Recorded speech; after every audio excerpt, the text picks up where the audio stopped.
Welcome to India uncovered. आज और ले जाऊंगा आपको सफर पर कुछ ऐसे टॉपिक्स के जहां आप जानेंगे हिंदुस्तान के उत्तर दक्षिण पूर्व पश्चिम से लेकर सेंटर तक की बातें एकदम गहराई के साथ। क्या है तिरुपति मंदिर और वहां पर बालदान का रहस्य? क्यों उत्तर प्रदेश बनते आ रहा है हिंदुस्तान के प्रधानमंत्रियों का गढ़? कभी नक्सलबाड़ी कॉमरेड्स आज हथियारबद्ध नक्सलवादी क्यों? और कौन है हिंदुस्तान की 7 बहनें? पर्दे के पीछे वाली बात तह तक घुसकर बताऊंगा। India uncovered.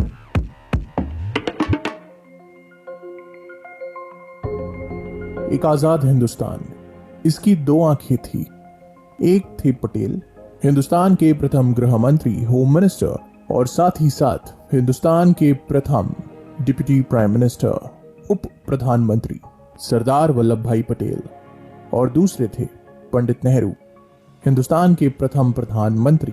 इन्हें आप कह सकते हैं भारतीय राजनीति के 2 सबसे बड़े दिग्गज राजनेता, जिनका भारत देश की काया, माया और छवि को बेहतरता के लिए बदल के रख देने में सबसे बड़ा हाथ है।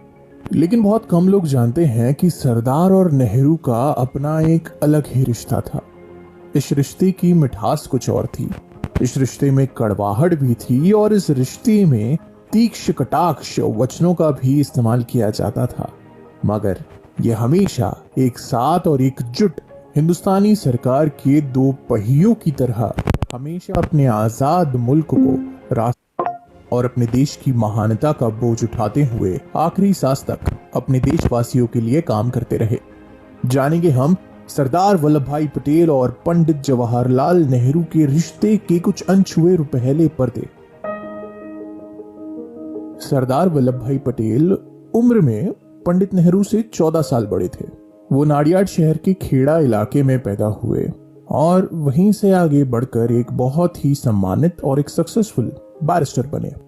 वो अपने क्षेत्र के जैसे कि खेड़ा, बुरसाद और बरदोली, जो कि गुजरात में स्थित है, वहां के किसान और मजदूरों के संघ को जमाकर बड़े पैमाने पर अहिंसावादी आंदोलन करवाया करते थे। इसी के चलते वक्त के साथ साथ ये गुजरात के सबसे प्रभावशाली लीडरों की सूची में, इसी कारण से इन्हें सरदार ये खिताब भी दिया गया। भारत के छोटे छोटे गांवों की जड़ों में पनपते हुए आम इंसान का नेता, अपने आचरण से कोमल, शांत और बुद्धिमान, मगर अपनी वाणी और अपनी कार्यशैली से सख्त, मुफट और सटीक। आगे चलकर इन्होंने हिंदुस्तान के सारे 565 प्रोविंशियल स्टेट्स, यानी कि जहां पर राजा का राज हुआ करता था, उन्हें हिंदुस्तान में शामिल किया। हैदराबाद के निजाम को झुकाया और कश्मीर के मुद्दे पर अपना एक अडीग, अटल, दृढ़ पक्ष रखा। 1934 से 1937 तक ये कांग्रेस पार्टी के प्रेसिडेंट भी रहे और डंके की चोट पे क्विट इंडिया मूवमेंट को बढ़ावा दिया।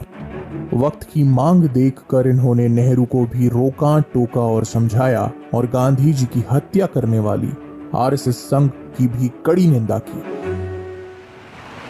तो ये थे iron man of India, Sardar Vallabh भाई पटेल। अब अगले एपिसोड में आप जानेंगे नेहरू जी के बारे में और कुछ ऐसे राज किस्से इन दोनों के बीच जो आपके होश उड़ा कर रख देंगे।